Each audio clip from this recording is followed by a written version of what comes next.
बिस्मिल्लाहिर्रहमानिर्रहीम अस्सलाम वालेकुम। टैक्स लॉस का आज हमारा 4th लेक्चर है, जिसके अंदर हम इनकम टैक्स ऑर्डिनेंस 2001 के जो बेसिक कॉन्सेप्ट्स और डेफिनेशंस हैं उनका सेकंड पार्ट जो है वो कवर करेंगे।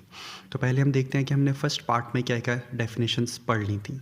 उसमें सबसे पहले हमने जो चीज़ पढ़ी थी वो था टैक्स। फिर हमने देखा टैक्स पेयर्स कौन कौन होते हैं, उसमें पर्सन, कंपनी, AOP, और उसके बाद हमने इनकम को पढ़ा। फिर हमने देखा कि इनकम के अंदर कौन कौन सी होती हैं, उसमें एक पाकिस्तान सोर्स इनकम थी और दूसरी फॉरेन सोर्स इनकम थी। उसके बाद हमने ये देखा कि टोटल इनकम किस तरह से निकलेगी, फिर टैक्सेबल इनकम कैसे कैलकुलेट करेंगे, और उसके बाद टैक्स ईयर क्या होगा। और उसमें हमने फिर 3 तरह के पढ़े थे, normal tax year, special tax year और ट्रांजिशनल टैक्स ईयर। और जो हमारा आज का लेक्चर है उसके अंदर हमारे पास सबसे पहले जो डेफिनेशन आ रही है वो है प्रिंसिपल ऑफिसर, जिसको section 2 sub section 44A deal करेगा। तो पहले हम ये समझते हैं कि प्रिंसिपल ऑफिसर की ज़रूरत पेश क्यों आती है, उसके बाद हम इस डेफिनेशन में समझेंगे कि प्रिंसिपल ऑफिसर्स कौन कौन से हो सकते हैं। तो पहले हम देखते हैं कि इसकी ज़रूरत क्यों पेश आती है। होता ये है कि हमने जो डेफिनेशन पढ़ी कि टैक्स पेयर्स कौन कौन लोग होंगे, उसमें हमारे सामने आया इंडिविजुअल होगा, कंपनी होगी, एसोसिएशन ऑफ पर्सन्स होंगी। अब इंडिविजुअल जो है वो तो बजाते खुद टैक्स पे करेगा, वो एक नेचुरल पर्सन है, वो खुद जाके टैक्स पे कर सकता है। लेकिन जो कंपनीज़ हैं या एसोसिएशन ऑफ पर्सन है वो नेचुरल पर्सन नहीं है, बल्कि वो आर्टिफिशियल पर्सन है। तो उनके बिहाफ पे हमें कोई ऐसा बंदा चाहिए जो उनके बिहाफ के ऊपर काम कर रहा हो, एज अ एजेंट काम कर रहा हो। यानी कि FBR से डील करना है, कोई केस है उसको परसू करना है, रिटर्न वगैरह फाइल करनी है, टैक्स जमा कराना है, तो कोई ना कोई ऑफिसर होगा, कोई बंदा होगा कंपनी के अंदर या एसोसिएशन ऑफ पर्सन के अंदर, जिससे फिर FBR डील करेगा। तो अब हम देखते हैं कि प्रिंसिपल ऑफिसर्स हो कौन कौन से लोग सकते हैं। Principal officer used with reference to a company और association of persons includes A part के अंदर a director, a manager, secretary, agent, accountant और एनी सिमिलर ऑफिसर। यानी कि उसमें हमारे पास कंपनी का डायरेक्टर है, वो एक्ट कर सकता है as a principal officer, company का मैनेजर हो सकता है, कंपनी का सेक्रेटरी हो सकता है, एजेंट हो सकता है, अकाउंटेंट हो सकता है, और इसी तरह से कोई भी ऑफिसर जो है वो, अगर उसको कंपनी डेजिग्नेट करती है कि ये प्रिंसिपल ऑफिसर हमारी तरफ से होगा तो वो प्रिंसिपल ऑफिसर कहलाएगा। फिर any person connected with the management or administration of the company or association of persons upon whom the commissioner has served a notice of treating him as a principal officer। यानी कि कोई भी person हो सकता है जिसको commissioner यानी FBR का जो कमिश्नर है वो अगर खुद कह देगा कि इस कंपनी में से फलां बंदा जो है वो हमारे साथ डील करेगा या इस बंदे को हम जो है वो प्रिंसिपल ऑफिसर डिक्लेयर करते हैं, तो सिर्फ वही स्पेसिफिक बंदा ही प्रिंसिपल ऑफिसर कहलाएगा और उसी के फ़राइज़ सर अंजाम देगा। तो ये हमारी डेफिनेशन थी कि प्रिंसिपल ऑफिसर की ज़रूरत हमें क्यों पेश आती है और कंपनी या एसोसिएशन ऑफ पर्सन्स में से कौन कौन से लोग प्रिंसिपल ऑफिसर हो सकते हैं। उसके बाद हम देखते हैं कि पब्लिक कंपनी क्या होती है। बेसिकली हमारे पास कंपनीज़ की कुछ टाइप्स हैं जो यहाँ पे यूज़ की जाएंगी। उसमें सबसे पहले हमारे पास आती है पब्लिक कंपनी, जिसको सेक्शन 2 सब सेक्शन 47 डील करेगा। Public company means a company in which not less than 50% of shares are held by the federal government or provincial government। यानी कि वो कंपनी जो है पब्लिक कंपनी कहलाएगी अगर उसके अंदर उसके 50% से ज़ायद शेयर्स जो हैं वो फेडरल गवर्नमेंट के पास हैं या फिर प्रोविंशियल जो हमारी गवर्नमेंट है उसके पास है।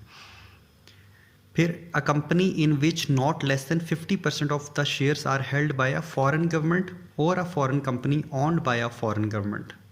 अब यहाँ पे ये बात आ गई, उसी से मिलती जुलती है, लेकिन यहाँ पे अब फॉरेन कंट्री की बात आ गई कि फॉरेन गवर्नमेंट जो है उसकी कोई ऐसी कंपनी होगी, वो कंपनी आगे से यहाँ पे पाकिस्तान में किसी कंपनी को ऑन कर रही है जिसके अंदर उसके 50% या उससे ज़्यादा शेयर्स मौजूद हैं, तो वो कंपनी भी पब्लिक कंपनी ही कहलाएगी।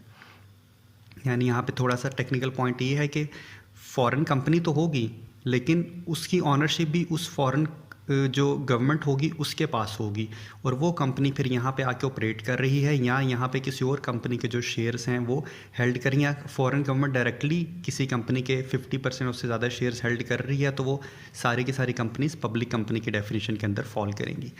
A company whose shares were treated on a registered stock exchange in Pakistan at any time in the tax year and which remained listed on that exchange at the end of the year. इनको हम listed companies भी बोलते हैं, यानी कि वो companies जिनके जो स्टॉक्स हैं वो स्टॉक एक्सचेंज के ऊपर जो है वो ट्रेडिंग उनकी की जाती है। उसको जैसे पाकिस्तान के अंदर पाकिस्तान स्टॉक एक्सचेंज है, पहले कराची स्टॉक एक्सचेंज होती थी, अब सब मर्ज करके पाकिस्तान स्टॉक एक्सचेंज बना दी गई है, ठीक है। तो पाकिस्तान स्टॉक एक्सचेंज के अंदर जिन जिन कंपनीज़ के जो शेयर्स हैं वो ट्रेडिंग होती है, वो कंपनी भी पब्लिक कंपनी कहलाएगी। उसके बाद a unit trust whose units are widely available to the public and any other trust as defined in trust act 1882, यानी कि ट्रस्ट एक्ट के तहत अगर कोई ट्रस्ट जो है वो रजिस्टर हुआ हुआ है तो वो भी पब्लिक कंपनी ही कहलाएगा। उसके बाद हमारे पास आती है प्राइवेट कंपनी, जिसको सेक्शन 2 सब सेक्शन 45 डील करेगा। सिंपल डेफिनेशन के हर वो कंपनी जो कि पब्लिक कंपनी नहीं है वो प्राइवेट कंपनी ही कहलाएगी। Private company means a company that is not a public company. उसके बाद हमारे पास आती है स्मॉल कंपनी, जिसको section 2 sub section 59A deal करता है। इसकी डेफिनेशन हम पढ़ते हैं, इसका भी कुछ क्राइटेरिया है, अगर ये उसके ऊपर मीट विथ करती है तो वो कंपनी स्मॉल कंपनी कहलाएगी। Small company means a company registered on or after the 1st day of July 2005 under the company's ordinance 1984। इसकी भी रजिस्ट्रेशन 1984 का जो ऑर्डिनेंस है उसके तहत ही की जाएगी। अब इसका क्राइटेरिया क्या होगा? Which has a paid up capital plus undistributed reserves not exceeding 50 million rupees, यानी कि जो उसका कैपिटल है उस कंपनी का बनाते वक्त जो कैपिटल रखा गया और जितना कैपिटल पब्लिक से रिसीव हो गया उसको हम पेड अप कैपिटल कहते हैं। वो पेड अप कैपिटल और अगर उसके कुछ रिजर्व्स उसके पास पड़े हैं जो उसने भी डिस्ट्रीब्यूट नहीं की अपने शेयर होल्डर्स के अंदर, तो वो जो है 50 मिलियन तक की अमाउंट होनी चाहिए, इससे ज़्यादा नहीं। फिर has implies not exceeding 250 any time during the year, और इम्प्लाइज की जो नंबर्स हैं वो 250 से एक्सीड नहीं करने चाहिए। उसके बाद has annual turnover not exceeding rupees 250 million, जो उसका रेवेन्यू टर्नओवर है वो 250 मिलियन से ज़्यादा का नहीं होना चाहिए। फोर्थ लास्ट पॉइंट है is not formed by splitting up और रिकॉन्स्टिट्यूशन या reconstruction of company already in existence, या ये ऐसी कोई कंपनी नहीं होनी चाहिए कि बड़ी कंपनी थी उसको हमने ब्रेक करके 2 छोटी छोटी कंपनीज बना दी, तो ऐसी कंपनी नहीं होगी, उसकी कॉन्स्टिट्यूशन जो है नहीं होनी चाहिए। तो अगर ये क्राइटेरिया सारा मीट विद कर रहा होगा, सारे पॉइंट्स वहाँ पे अवेलेबल होंगे, तो वो कंपनी जो है वो स्मॉल कंपनी ही कहलाएगी। तो ये तो होगा कंपनीज़ का इंट्रोडक्शन। अब हमने जो मोस्ट इंपॉर्टेंट टॉपिक जो टैक्स के अंदर थोड़ा सा टेक्निकल भी समझा जाता है और इनकम को कैलकुलेट करने के लिए थोड़ा सा उसके अंदर डिफ़िकल्टी भी आती है, वो है रेजिडेंट एंड नॉन रेजिडेंट का स्टेटस, यानी कि कौन सा बंदा रेजिडेंट कहलाएगा, कौन सा बंदा नॉन रेजिडेंट कहलाएगा, क्योंकि इसके बेस के ऊपर फिर कैलकुलेट किया जाता है कि कौन कौन सी इनकम जो है वो शामिल की जाएगी उस सिलसिले के अंदर या उस कैलकुलेशन के अंदर। अगर वो रेजिडेंट है तो क्या होगा, अगर वो नॉन रेजिडेंट है तो क्या होगा। तो पहले हम ये समझ लेते हैं कि ये रेजिडेंट नॉन रेजिडेंट स्टेटस होता क्या और किस किस तरह से इसकी जो है वो डीलिंग की जाती है। सबसे पहले हमारे पास आ रहा है रेजिडेंट टैक्स पेयर, जिसको सेक्शन 2 सब सेक्शन 53 डील करेगा। अब रेजिडेंट टैक्स पेयर कौन सा होता है? A tax payer who is resident person, resident person जो होगा वो रेजिडेंट टैक्स पेयर कहलाएगा। अब हम देखते हैं कि रेजिडेंट पर्सन एक्चुअली कौन होता है। सेक्शन 2 सब सेक्शन 52 और सेक्शन 81 डील करेगा। ये एक सीक्वेंस में चीज़ें चलेंगी, इनको ध्यान से समझना है। आगे मैंने इसका एक जो है वो ट्री डायग्राम भी बनाई है ताकि ये एक सीक्वेंस में चीज़ें समझ आ जाएं, ये किस किस तरह से इनको समझा जाएगा। Resident person means a resident person as defined in section 81। अब इसको डिफाइन कौन करेगा? सेक्शन 81। सेक्शन 2 सब सेक्शन 52 सिर्फ ये बता रहा है कि रेजिडेंट पर्सन कौन सा होगा, वो रेजिडेंट पर्सन जिसको सेक्शन 81 डिफाइन कर रहा है, तो हमें सेक्शन 81 पढ़ना पड़ेगा। सेक्शन 81 में देखते हैं हमारे पास क्या डेफिनेशन आती है। A person shall be a resident person for a tax year if the person is, criteria क्या है वो देखते हैं। अ रेजिडेंट इंडिविजुअल, रेजिडेंट कंपनी और रेजिडेंट एओपी, यानी कि वो यहाँ तो रेजिडेंट इंडिविजुअल होगा, रेजिडेंट कंपनी होगी या रेजिडेंट एसोसिएशन ऑफ पर्सन्स हो गया। अब इसका क्या क्राइटेरिया है वो भी हम देखते हैं नेक्स्ट डेफिनेशन के अंदर। या फिर फेडरल गवर्नमेंट होगी तो वो भी रेजिडेंट पर्सन ही कहलाएगी। या फिर a person shall B non resident person for a tax year if the person is not a resident person for that year. अब हमने ये सब चीज़ें तो पढ़ ली, लेकिन अभी तक हमें ये नहीं पता लगा कि रेजिडेंट कैसे डिफाइन करेंगे या रेजिडेंट इंडिविजुअल कंपनी आईओपी होती क्या है। तो अब हम इसको बेसिकली पढ़ने जा रहे हैं कि रेजिडेंट इंडिविजुअल क्या क्राइटेरिया होगा कि वो इंडिविजुअल रेजिडेंट इंडिविजुअल कहलाएगा, या रेजिडेंट नॉन रेजिडेंट की जो टर्म यूज़ की जा रही है वो एक्चुअली है क्या। तो हम देखते हैं सबसे पहले रेजिडेंट इंडिविजुअल, जिसको section 2 section sub section 51 deal करेगा और इसकी डेफिनेशन हमें मिलेगी सेक्शन 82 के अंदर। सेक्शन 2 सब सेक्शन 51 कहता है resident individual means a resident individual as defined in section 82। अब यहाँ पे हमारे पास क्राइटेरिया आने लगा है। An individual shell be a resident individual for a tax year if the individual is present in Pakistan for a period or periods amounting in aggregate to 183 days or more in the tax year। यानी कि अगर कोई शख्स पाकिस्तान के अंदर 183 दिन या उससे ज़्यादा रहता है, अब रहने के लिए ये भी कंपलसरी नहीं कि वो उसने कंजक्टिव 183 डेज़ पाकिस्तान में गुजारने हैं, यानी कि ब्रेक के अंदर जैसे जनवरी के महीने में वो 2 हफ्ते रह लिया, फरवरी का महीना पूरा रह लिया उसने, फिर मार्च में बिल्कुल बाहर चला गया, फिर अप्रैल के अंदर वापस आ गया। इस तरह करके अगर उसका जो है वो नॉर्मली जो हम लोग तो सारा साल पाकिस्तान में रहते हैं, तो ये उन लोगों के लिए जो बाहर भी मूव करते हैं तो उसके लिए फिर रेजिडेंट और नॉन रेजिडेंट का जो है वो स्टेटस निकाला गया है। तो 183 दिन या उससे ज़्यादा अलग अलग या इकट्ठे उसने गुजारे हों, टोटल जो सम या एग्रीगेट है वो 183 डेज़ होने चाहिए या उससे ज़्यादा। अगर 182 डेज़ होगा तो वो रेजिडेंट इंडिविजुअल नहीं कहलाएगा, 183 डेज़ ही होने चाहिए या उससे जितने भी ज़्यादा डेज़ हो जाएं तो वो रेजिडेंट इंडिविजुअल कहलाएगा। फिर is present in Pakistan for a period of और periods amounting in aggregate to 120 days और मोर इन अ टैक्स ईयर। अब ये 120 डेज़ रहेगा उस साल के अंदर जिसमें उसने अपना टैक्स पे करना है, लेकिन इसके साथ अब 120 डेज़ के लिए शर्त क्या है कि in the 4 years proceeding the tax year, यानी कि वो पिछले 4 साल जो गुजरे हैं, यानी कि अगर वो इस साल अगर 120 दिन रह रहा है तो फिर उसके पिछले 4 साल देखे जाएंगे। Has been Pakistan for a period और periods amounting in aggregate 365 days और मोर, यानी कि अगर पिछले 4 सालों में अगर वो 365 दिन पाकिस्तान में रहा है एग्रीगेट या अलग अलग, तो अगर 5वें साल में उसके 183 डेज़ पूरे नहीं हो रहे तो उसके फिर 120 डेज़ काउंट किए जाएंगे, यानी कि इस साल के 120 डेज़, पिछले साल के 365 डेज़, ये मिलाएंगे तो फिर वो रेजिडेंट का उसका स्टेटस उसको हासिल होगा। अगर उसके 183 डेज़ से कम है और पिछले 365 डेज़ भी पूरे नहीं हो रहे तो वो रेजिडेंट बंदा नहीं कहलाएगा। यहाँ फिर तीसरी कंडीशन है, इज़ एन एम्प्लॉय और official of the federal government और a provincial government posted abroad in the tax year, यानी कि वो जो उस साल, जैसे अभी ये वाला अगर हम टैक्स ईयर समझें कि वो 19-20 का टैक्स ईयर है, तो 2019-20 का जो टैक्स ईयर है उसके अंदर अगर वो फेडरल गवर्नमेंट का या प्रोविंशियल गवर्नमेंट का एम्प्लॉय था और वो बाहर चला गया किसी ऑफिशियल ड्यूटी के ऊपर, तो वो by default resident he consider किया जाएगा, चाहे वो एक दिन भी पूरे साल पाकिस्तान में ना रहा हो। ठीक है, तो थोड़ा सा टेक्निकल है, इसको अभी मज़ीद हम ट्री डायग्राम में बेहतर तरीके से समझेंगे। उसके बाद इंडिविजुअल की तरह ही कंपनीज़ भी रेजिडेंट का स्टेटस हासिल करेंगी। कैसे? जिसको सेक्शन 2 सबसेक्शन 50 डील करेगा और इसकी डेफिनेशन हमें मिलेगी सेक्शन 83 के अंदर। Resident company means a resident company as defined in section 83। A company shall be a resident company for a tax year if, अब कंपनी के लिए क्राइटेरिया आने लगा है, it is incorporated or formed by or under any law in force in Pakistan, कि वो पाकिस्तान में construct की गई है, बनाई गई, इनकॉर्पोरेट की गई है। The control and management of the affairs of the company, control भी होगा और मैनेजमेंट भी यहाँ पे होगी। Is situated Holi in Pakistan at any time, पूरे का पूरा कंट्रोल या पूरी की पूरी मैनेजमेंट यहाँ पे पाकिस्तान में होनी चाहिए तो वो रेजिडेंट कंपनी कहलाएगी। अगर पार्शली कंट्रोल्ड है पाकिस्तान के अंदर, पार्शली किसी दूसरे कंट्री के अंदर, तो वो रेजिडेंट कंपनी नहीं कहलाएगी। इट इज़ प्रोविंशियल गवर्नमेंट और लोकल गवर्नमेंट इन पाकिस्तान, यहाँ तो अगर प्रोविंशियल गवर्नमेंट की है कोई कंपनी है या लोकल गवर्नमेंट है तो वो तो रेजिडेंट कंपनी ही कहलाएगी।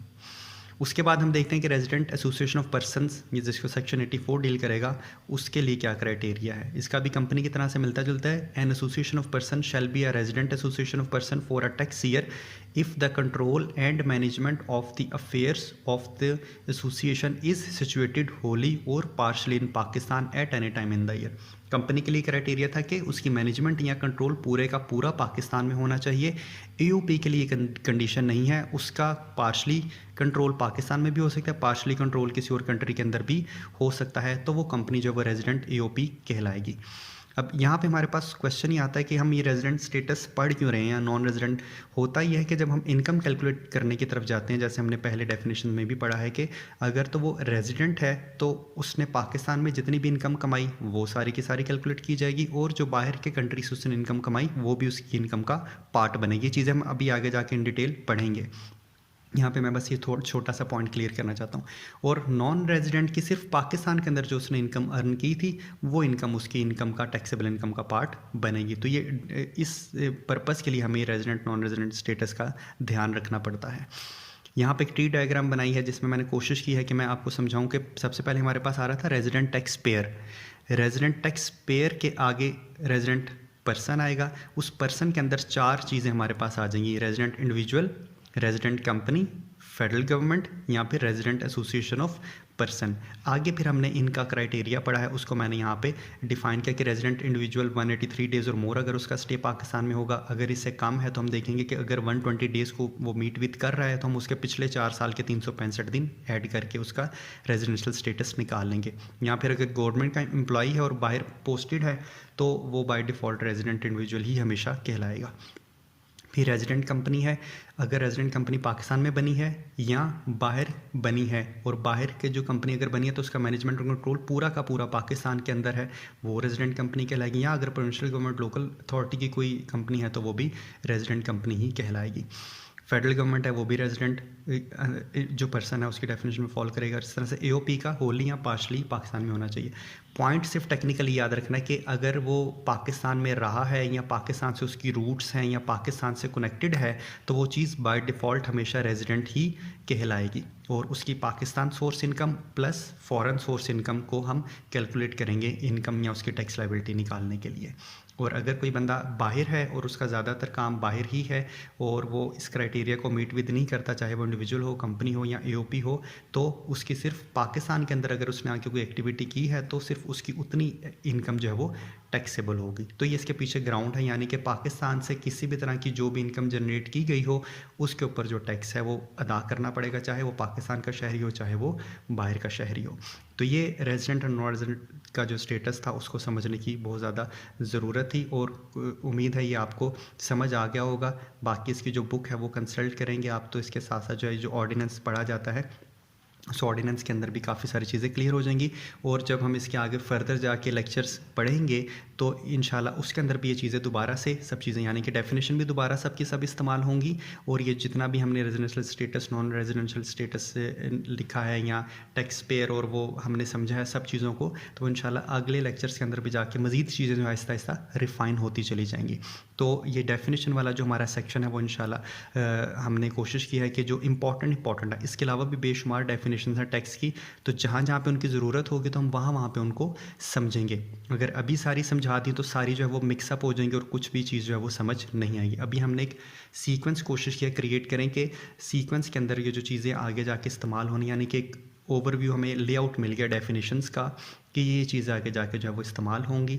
तो इंशाल्लाह जो नेक्स्ट लेक्चर होगा उसके अंदर हम ये देखेंगे कि जो हमने टैक्सेबल इनकम कैलकुलेट करनी है या किसी शख्स की टैक्सेबिलिटी कैसे बनती है, यानी कि फ़लाँ शख्स की इतनी इनकम थी और यहाँ से इनकम आई, इतने सोर्सेज से, पाकिस्तान से इतनी आई, फ़ॉरेन से इतनी आई, कौन कौन से इनकम के हेड्स शामिल किए जाएंगे, उसमें से क्या क्या चीज़ें डिडक्ट करनी है, और फिर टैक्स कैसे कैलकुलेट किया जाता है एक्चुअली, तो टैक्स लायबिलिटी हम उसको बोलते हैं। तो वो टैक्स लायबिलिटी कैसे कैलकुलेट करेंगे तो उसका एक लेआउट या स्ट्रक्चर हम समझेंगे, ताकि एक हमें ओवरव्यू, एक आइडिया मिल जाए कि ये टैक्स कैसे कैलकुलेट होता है। तो फिर इंशाल्लाह जो उससे अगले लेक्चर्स होंगे उसमें हम बाकायदा तौर पर सारे हेड्स को इंडिविजुअली पढ़ेंगे और अलग अलग तरह से जो है चीज़ों को समझेंगे, और फिर उसका एक सीक्वेंस जनरेट करने की कोशिश करेंगे ताकि अच्छी तरह से जो टैक्स है या इनकम टैक्स ऑर्डिनेंस है वो हम समझ सकें। तो इंशाल्लाह फिर ज़िंदगी रही तो नेक्स्ट लेक्चर में मिलेंगे।